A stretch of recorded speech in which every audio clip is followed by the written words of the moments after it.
A very warm welcome to the ninth recitation, which is about JavaScript loops and arrays. So the purpose of this recitation is to practice with JavaScript programs that involve loops and arrays. Now, this recitation is related to the content on chapter 20 of the Fluency textbook. But before we start, I would just like to give a gentle reminder to fill the quiz forms in order to be marked for attendance, sorry. And also please be sure to mention the honor code before submitting any assignment. You can find the files related to the recitations on Canvas under the Files tab, under Recitation Information, under my name, Jayashree Damala. You can find the recitation folders for the different topics and the files along with the presentation. So we will be creating functions which use the concept of arrays and loops. We will be having two arrays. One will be the names of the people and other will be the number of books they own. And then we will be using these arrays and also create functions so that some statements are performed on these arrays and we get an output. So the functions that we will be creating will be as follows. We will be traversing the books owned in order, traversing names in order, then traversing books owned in reverse order, traversing names in the array, traversing names in the reverse order, then the average of the books owned in the array, the largest number of books owned, and a bar graph to display the books owned by each person. So now there is a template on Canvas which can be found under the Files tab, under Recitation Information, under my name, and in the Recitation 9 folder. So you can just download the template and then start coding along with it. Note that it's just a template, so it will not be doing much.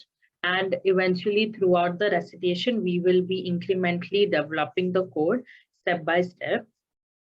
But for the recitation, I will be coding it from scratch and not using the template, because this way there will be no break while we code, and you will also understand how to code it from scratch from the start to the end.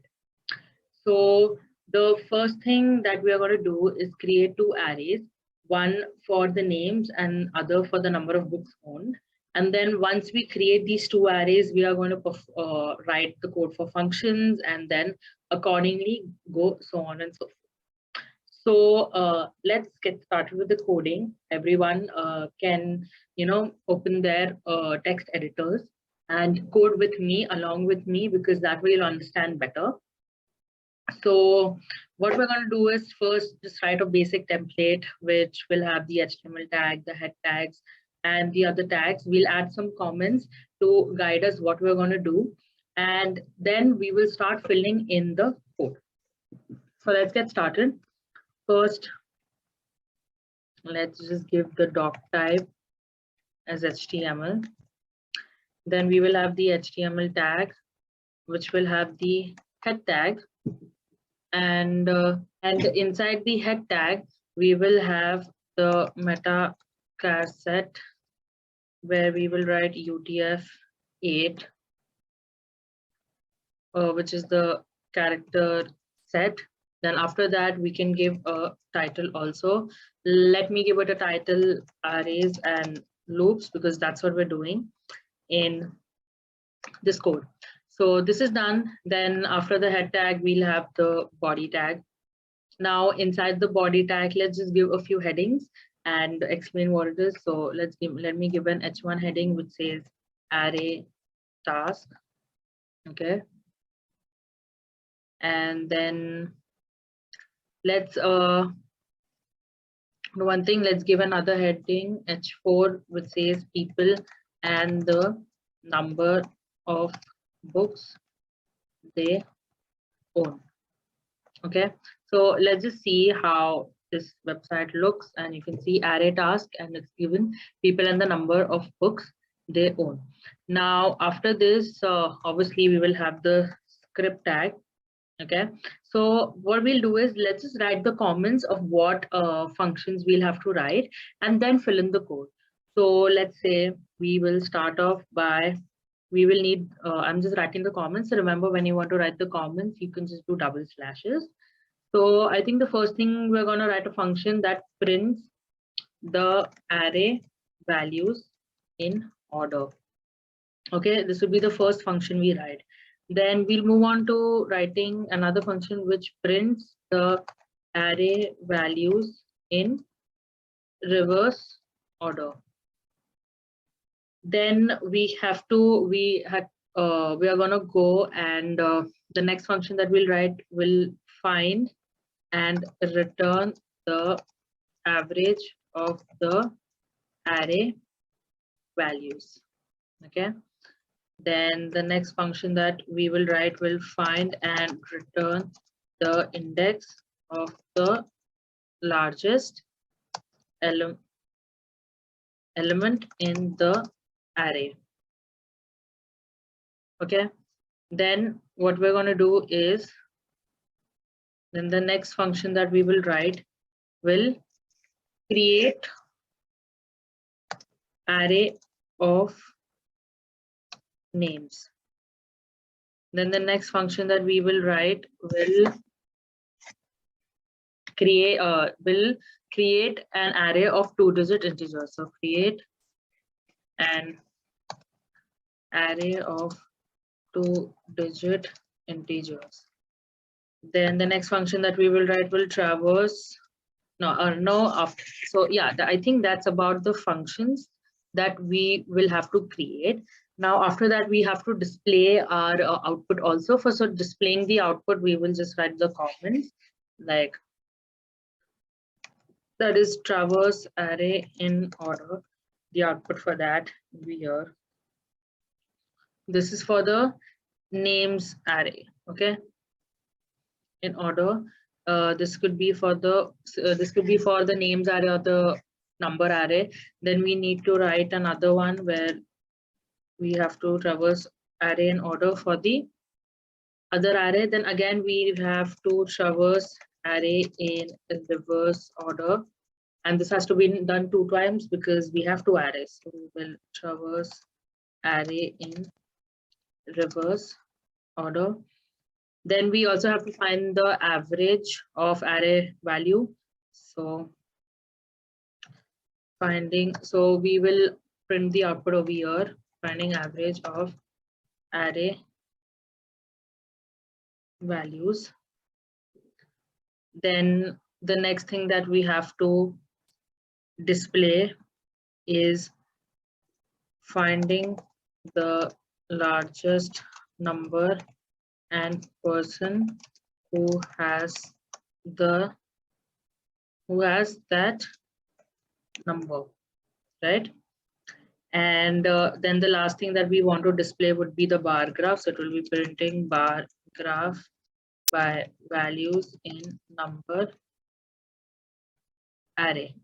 Okay, I think that is about it. So we have functions. These are the functions that we'll have to create to do the following, and the others are just displaying of the output, that is calling the functions and displaying the output. So I said that the first thing that we're going to do is we have to create 2 arrays. Okay, so you can see create array of names and create an array of 2-digit integers. So let's create the array of names first.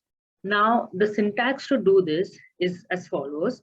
You will first need to declare a variable which will be the name of the array, and then you have to write new space array where A is capital, and then pass the elements that you need in the array inside circular brackets, and if it is a string, then it should be inside the quotes.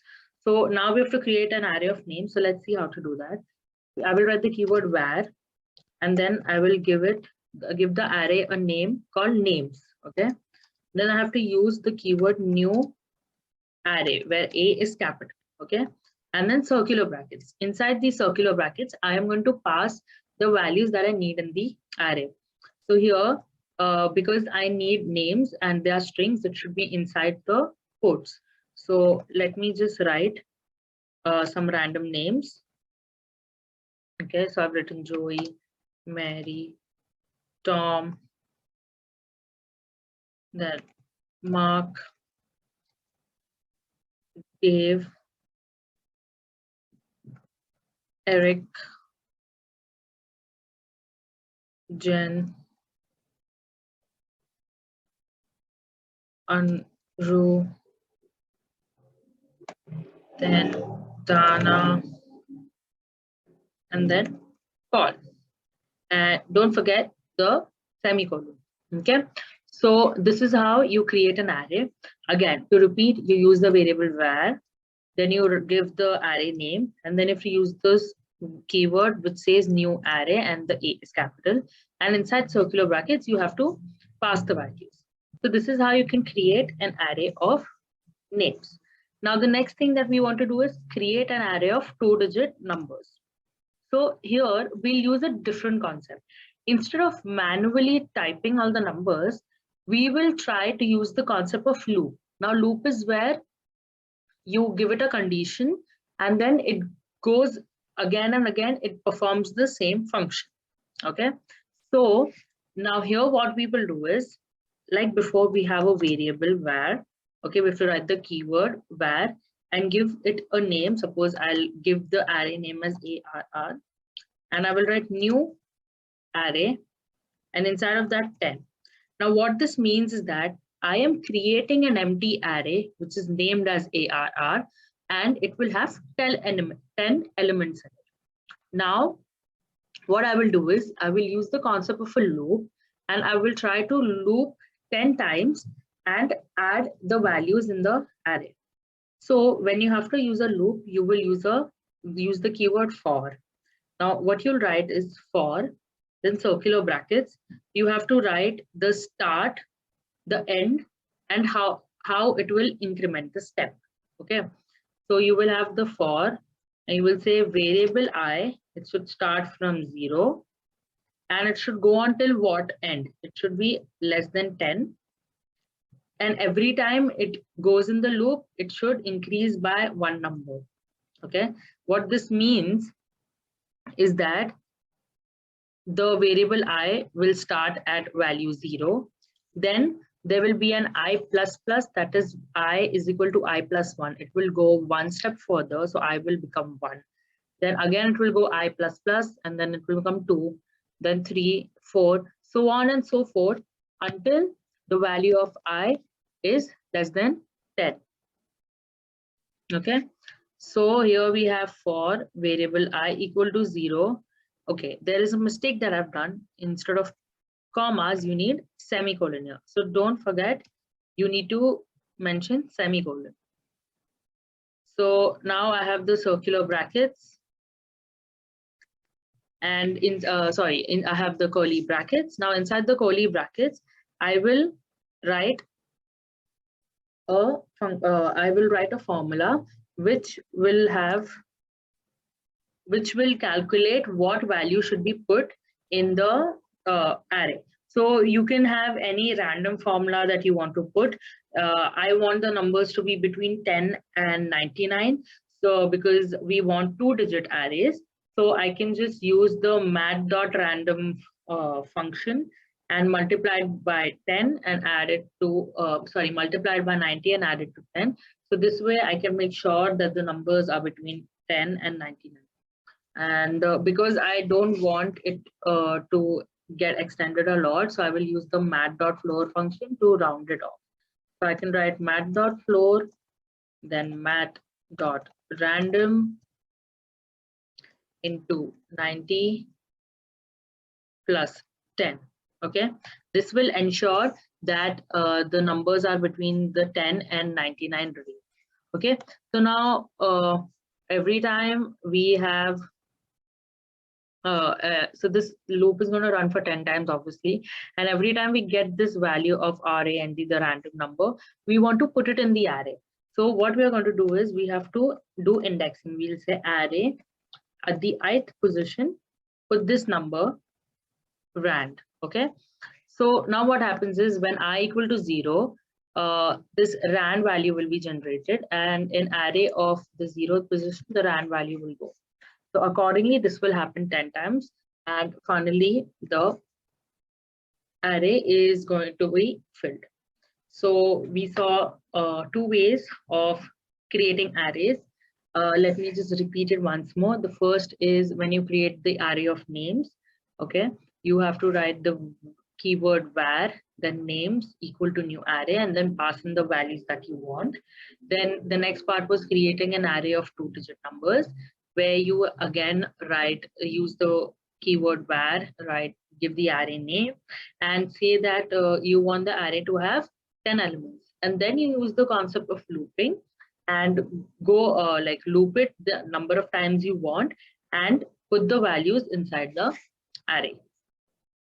So let's see, we have completed how to create the arrays. Now we had to create 2 arrays and we have done that successfully. Now the next thing that we have to do is we have to write a function so that it prints the array. Okay. Now what will happen is when you want to write a function of printing the array, you again have to use the concept of loop, because you have many elements in the array and you want to go through each element and make sure that it is printed. So again, the concept of loops is going to be used. So let's see how that will be done. See, we have written over here prints the array values in order.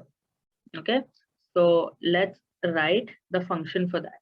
So as we remember, whenever we want to write function, we use the keyword function, then we write the function name. So I will give it a function name, print array, and we have to pass arguments. So the argument that we're going to pass is going to be an array. Let's say it is called as A.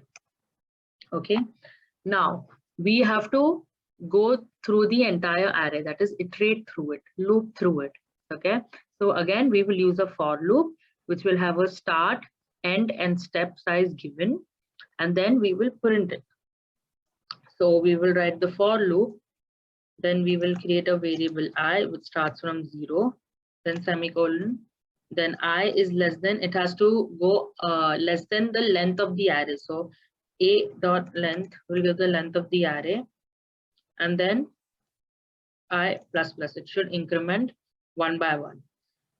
And then what it will do inside of this would be, we want it to display it, right? So we can write document dot write, because remember, whenever we want to display anything, we write document dot write, and then print the ith value of the array,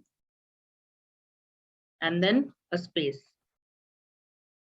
and we put a semicolon. And then we can write document dot write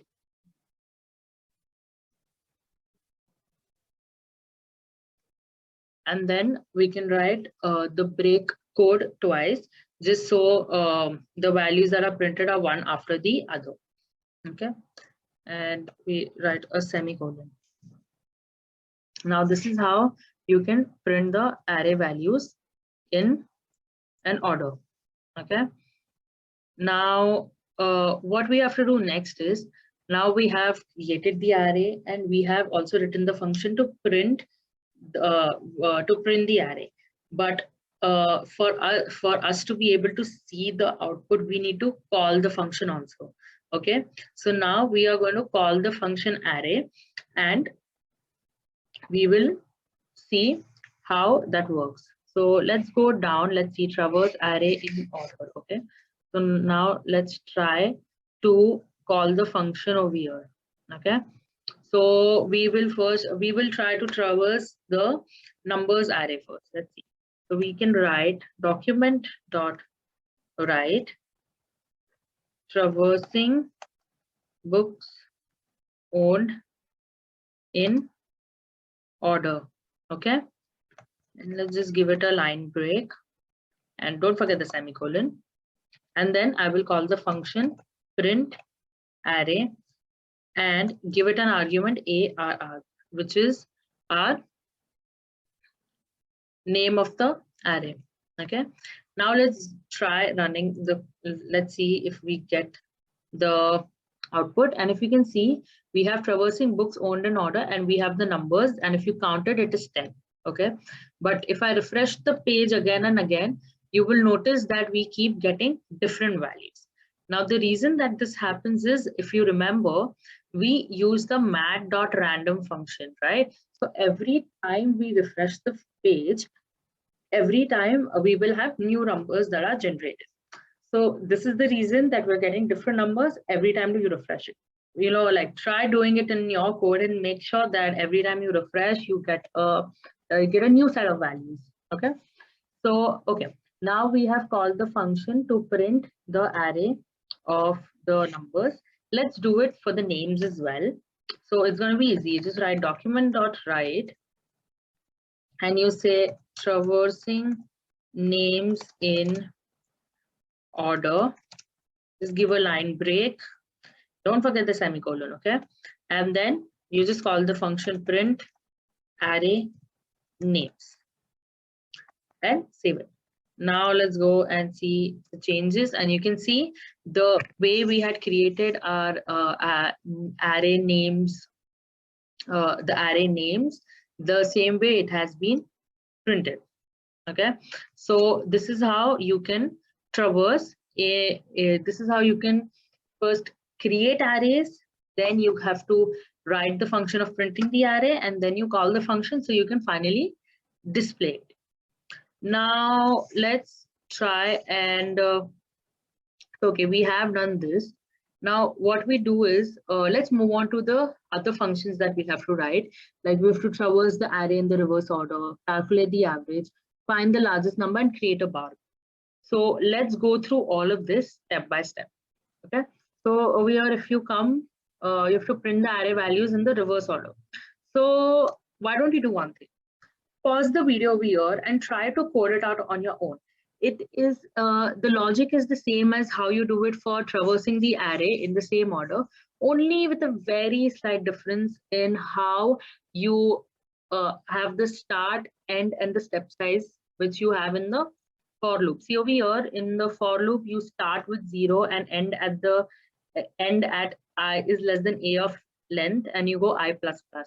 Now this time you have to start from backwards and you have to decrement. So, you know, I've given a bit of a hint of how to do it. So pause the video, try to code it, and then come back and see if you've done it right. Even if you're not able to do it, it's okay. I'm going to explain how we can traverse the array in the reverse order. Okay.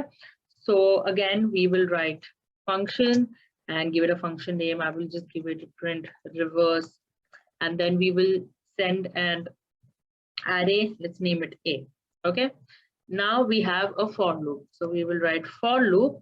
Now this time the variable I will start from the end of the array, which will be a dot length minus 1. Okay. Remember why we do minus 1, because over here, when you name the arrays, the indexing starts from 0. Okay. So when you have an array of length 5 and the indexing starts at 0, so the last index will be 4, right? So that's why we need to do minus 1. Okay. So you have I a dot length minus 1, then I is greater than equal to 0. Okay. It will go on until I is greater than equal to 0, and over here you will decrement it. So I minus minus. Now inside this, again, you'll write the same thing. You just have to write document dot write, and you just have to display the ith element of the array. Okay. And after this, we can just give line breaks, document dot write. So okay, so we'll give a line break here. Okay, done. So with this, we have now two functions. One is to print the array values in order, and the other is to print the array values in the reverse order. Now what we'll do is, let's just go and see if our function is even working or not. So let's try and calling the function. So traverse array in reverse order. Let's give an output of here. Let's write document dot write traversing names in reverse order.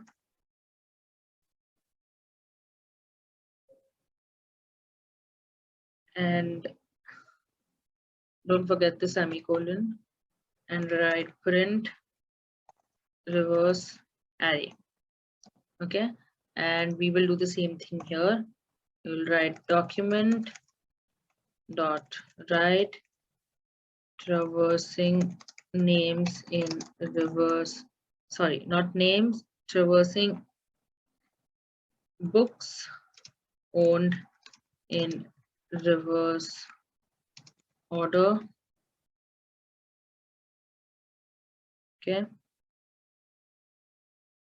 and oh wait, I did a mistake. The names is not given in that, it is given in the names area. So don't mess don't confuse the names. Then you write print reverse and then array, and let's save it and let's see if it is working. Okay, so if you can see, you have this as the traversing books owned in one order, and this is the reverse order, and it's come as it should have. And this is for the names in the order, and this is in the reverse order, and it has come correctly. Let me just make some change and shift this go down, so it will be easier to compare.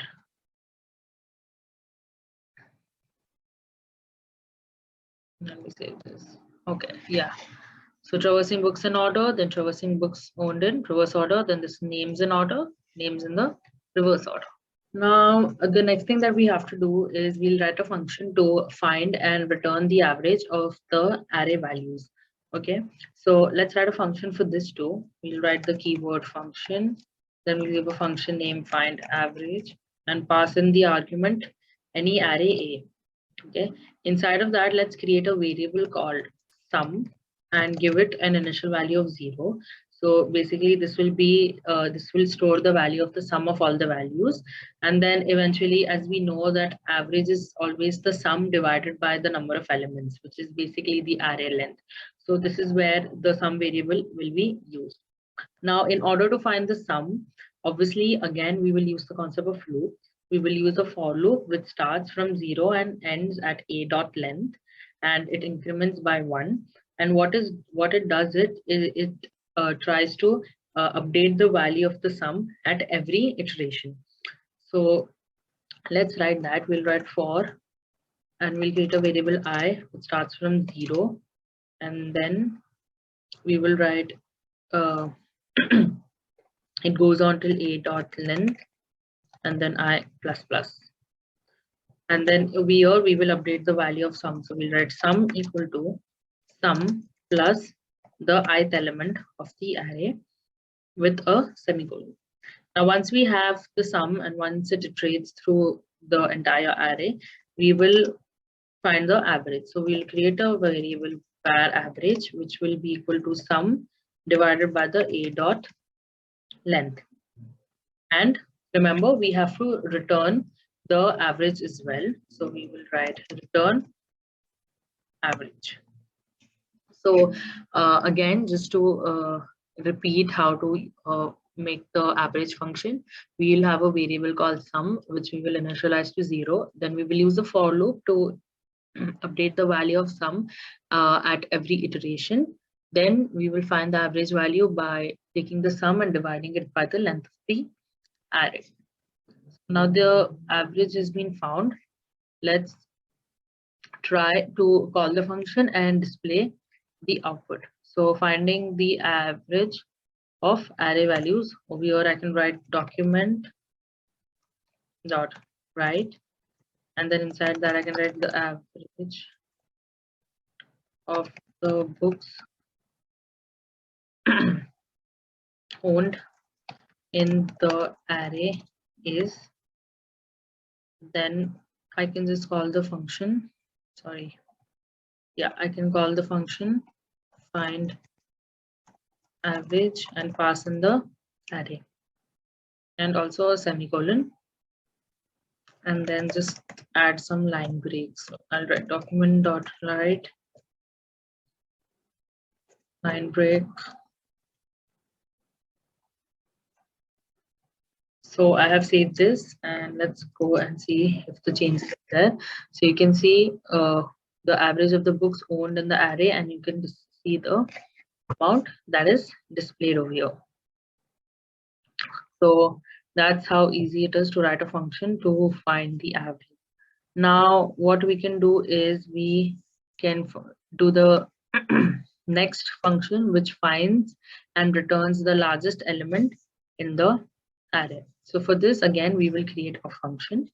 So let's write function and then the function name find largest index, and then pass in an argument which will be an array A, and we will have two variables. One is the variable large, which will be the first element of the array, and one will be the large position, which is basically the position where the largest number is. So initially we will give the large number as the first element in array and also the position as 0. Now what we will do is we will create another for loop which will go through all the elements in the array and check if the large value is less than the array variable that we are at, then the large value is then updated to the new array element. So we'll have the for loop with variable I equal to 0, then I is less than a dot length and I plus plus. We will check, so we need an if loop, if statement where we will write if array of the ith, if the ith position of the array is greater than large, then we will update the large value to a of I, and the large position will also be updated to I, and then eventually we will return, because we just need the index to be returned, we will return large position. All right, so to repeat, what we've done is we have two variables, large and large position. Large is basically the largest number and large position is the position of the largest number. Both are initialized as array equal to 0, that is the first element of the array, and the position is 0. We will iterate through the entire array and see if the ith element of the array is greater than large. If that is the case, then the large variable is updated to a of I and the position is also updated to I. Now let's try to print this. So we are going to print the largest number and the person who has that number. So what we will do is we will use a variable where, which will have the returned element of the function, which is largest index of array. Then we will have a variable largest, which will store which element is the largest. So basically where will have the index of the largest element. So basically the variable where is the index.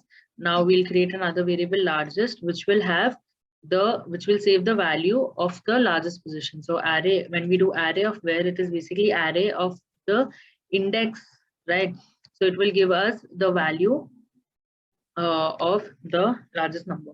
Okay, then we can just display it. So we'll write document.write the largest number. Okay, spelling is wrong.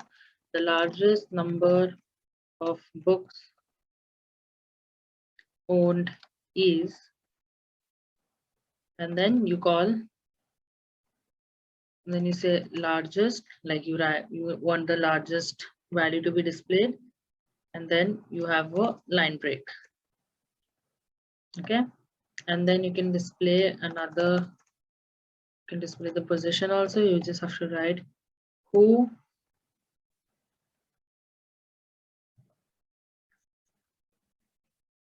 okay, we forgot to do one thing. We have to find out who owns that book also, right? So we will need another variable who, where it goes through the names array where the names are there, and gets the name. So when you write names of where remember where is the index actually. So when you write names of where, suppose the where value is 2, so it will find names of the 2, matlab it, in the sense that it will find the second element in the array. Okay, so we can print who also owns the most books. So who plus owns the most books. Okay, and oh, I did a mistake here. The code shouldn't have been here. Yep, right. And just write a few line breaks.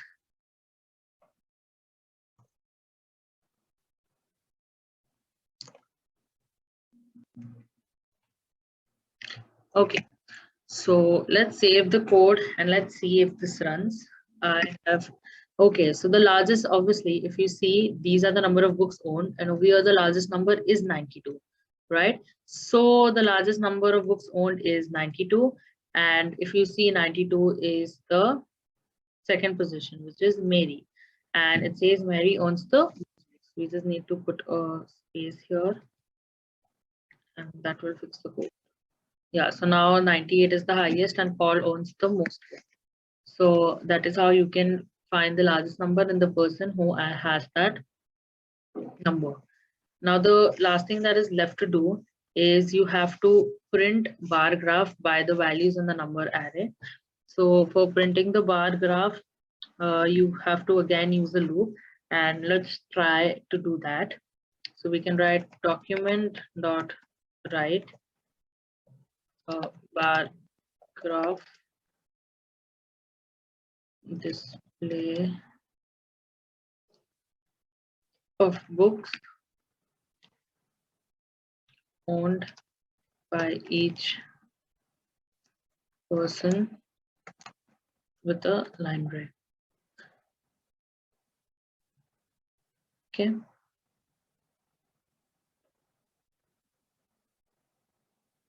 And a semicolon. After this, let's create a for loop. So for variable I, which starts from 0, then I, the length is the length of the array, and then I plus plus.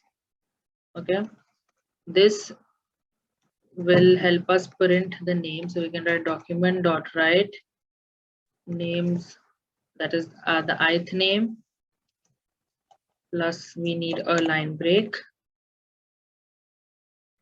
Also the number, that is the number of books owned by the person, then a space. Now after this we need to display the bar graph, so we will be using stars to display the bars, to show the length of the bar. So we will have a for loop where we have a variable star, and it starts from, let me write variable star, it starts from 0, and then you have to make sure the star is less than the ith value of the array that is there. Okay, and star plus plus. Then after that we will write document dot write, and the star element is printed. And then in the end, let's just write a line break. So we have this. Now let's save the code and try to run it. And when we run it, we can see we have the name, the number of books owned, and the same amount of stars. And the same is done for all the names over here.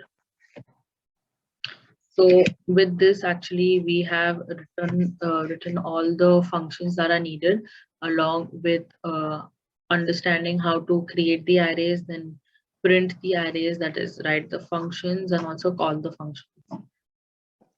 So now, yeah, with this, we've come to the end of the recitation. So the link of the quiz form is over here. So kindly fill it to be marked for attendance. Thank you, and I'll meet you in the next one.